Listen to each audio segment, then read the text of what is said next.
As Georgia fans reopened their eyes, hoping that what they just saw was a nightmare, they would still see Alabama fans going buck wild. Georgia's national championship hopes throttled, choked away right in front of them, their hearts shattered into a million pieces. Devontae Smith and Tua Tagovailoa ended up being too much, even for a 13-point head start, and now with a newfound hatred in their heart for the Alabama Crimson Tide, they had no choice but to turn their eyes to the season that waited for them in 2018.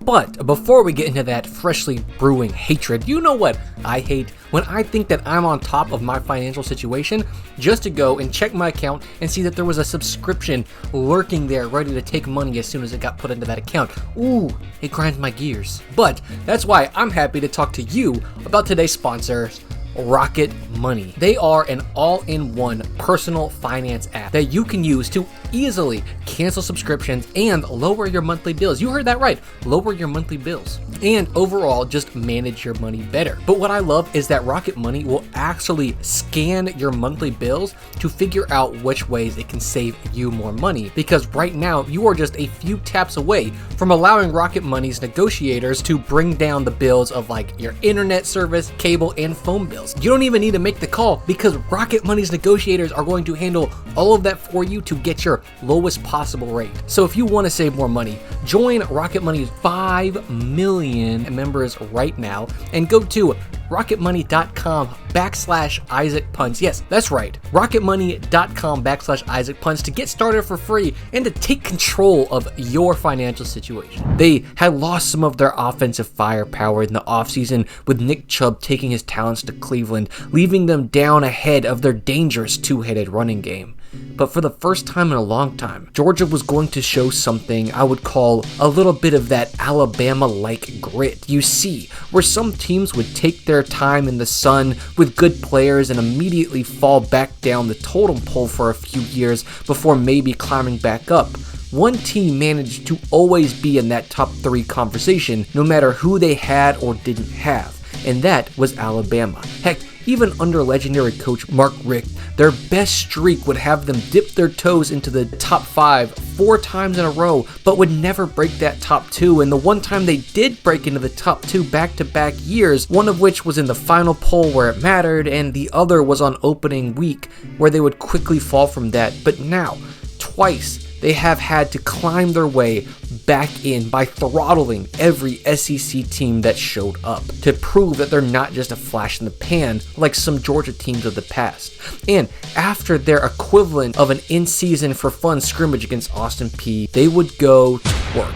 South Carolina would stand no match as a scary truth was being revealed that the two-headed giant of Chubb and Swift had simply not given up their ownership of the SEC, but that Chubb had just handed the keys to Holyfield as they would torch the Gamecocks for 271 yards on the ground in a dominant 41-17 match. They then would do just about the same thing to Middle Tennessee before Missouri, regular Tennessee, and Vanderbilt would all allow over 38 points while being held to less than 18 points on average before they once again would go to LSU, and this team sneakily leaning a little too hard on their defense, shutting down opposing teams' offenses early and often using that field position to rack up points on the ground. Just so happened to be a very poor matchup for LSU, who was led by an early up-and-coming Joe Burrow, with the real story being about how Clyde Edwards-Helaire, Joe Burrow, and Brissett would combine for 275 yards on the ground, beating Georgia at their own game, as well as Jake Fromm throwing it away when they were leaning on him in the third quarter, and a costly fumble on a kickoff return to thoroughly stifle any attempts of Georgia coming back from a 16-0 deficit in the first half. But once again, this Georgia team was not going to flounder. They went back, they watched the tape, they used the tape, and in their hardest stretch of games, they would stomp number 9 Florida 36-17, then smash the new number 9, who had just taken the place of Florida in Kentucky, in similar fashion before showing Massachusetts and Georgia Tech the business end of their powerful offense. With this newly focused Georgia Bulldog team, were about to make their push to get the national championship, with only one thing standing in their way: the SEC championship. Now ranked at number 4, who would they be staring down but, you guessed it, an undefeated unshaken, coming off a national championship win. Alabama Crimson Tide team looking as good as ever. Jerry Jeudy and Jalen Waddle were having ridiculous years, as well as being backed up by Henry Ruggs, Irvin Smith Jr., Devontae Smith, and Tua, who was making his push to prove that he was a Heisman candidate, with the only thing in Alabama's wakes being the bodies of teams that stood up to them. And they weren't just the #1 team overall, but this was largely considered to be one of Nick Saban's best Alabama teams. Louisville would fall 51-14, Arkansas State 57-7. Poor Ole Miss would get the worst of it because they dared to be the first SEC team on the schedule, as they would fall victim 62-7 before Texas A&M, a team that would usually play them close, would get their points doubled in a 45-23 beating, before Louisiana would also fall 56-14, Arkansas 65-21, Missouri 39-10, and Tennessee 58-21. Like I said, they weren't just winning, they were committing war crimes. They were playing on rookie mode, and now they would have to take on number 3 LSU.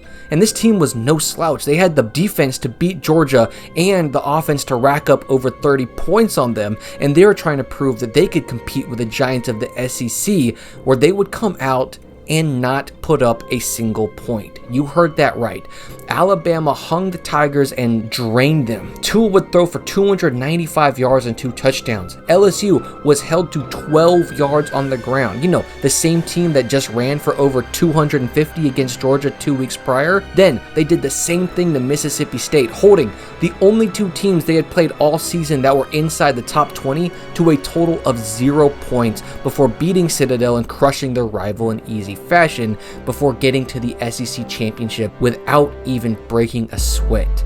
Now, Georgia, the defending SEC champs, would have to face Alabama, the defending national champion, and it was everything we wanted. Georgia would come out and immediately show that defensively they had Alabama's number, as on Tua's 3rd pass attempt he would get picked off before on their next drive forcing the 3 and out before driving 60 yards to get on the board first. This wasn't last year's national championship though. Tua would not roll over and die, and he would respond in 8 plays with the help of a personal foul to get in the end zone. But completely unwavered, Georgia would score again, this time taking off 7.5 minutes in 14 plays before forcing their second 3 and out and getting a big return to set them up at midfield to take on touchdown number 2. Now, Alabama, like I said, they're not going to roll over and die. Josh Jacobs would at a single play break a 59-yard run. 4 plays later, they would score, bringing themselves within 1 touchdown by the end of the half. But all this scoring and back and forth was about to grind to a halt.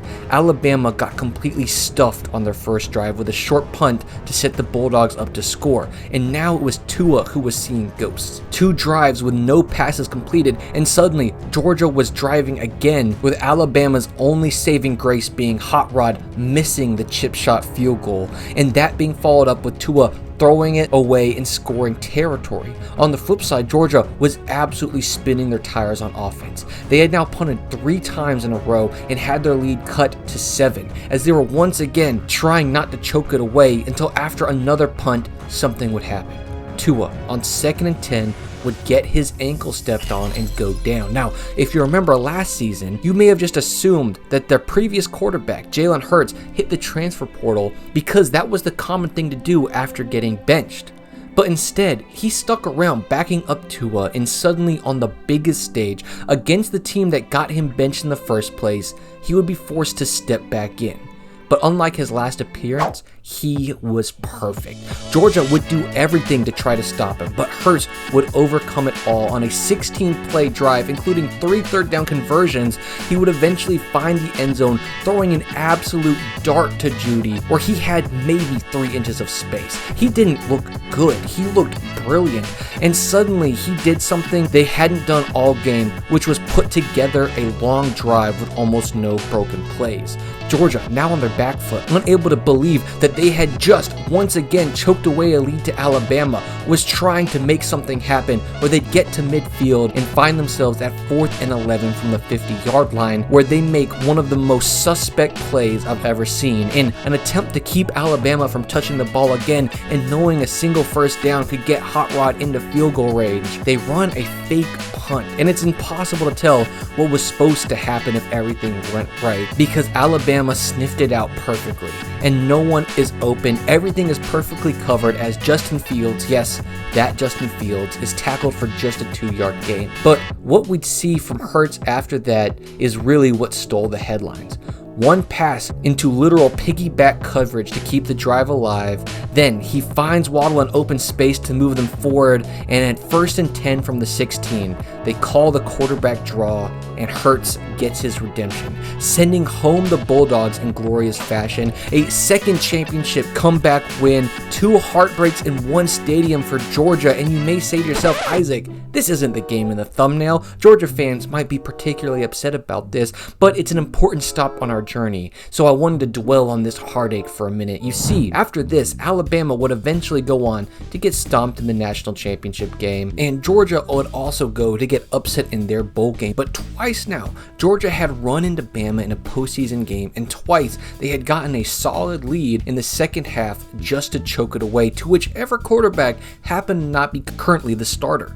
But their chances to exact revenge appeared to be slipping away. 2019 saw the SEC dominated by one of the best, if not the best, college football teams to ever grace a field, as the Burrow-led LSU team with Chase and Jefferson to throw to was too much for literally every single team, including Bama and Georgia, with Bama at least keeping it within 1 touchdown and Georgia getting rocked by 27 points in the SEC championship, and both of these teams also having another regular season loss, with Georgia's coming from a brutal 2 overtime affair in South Carolina, and Alabama falling to Auburn, as Alabama occasionally does, with the following year being Alabama's to take.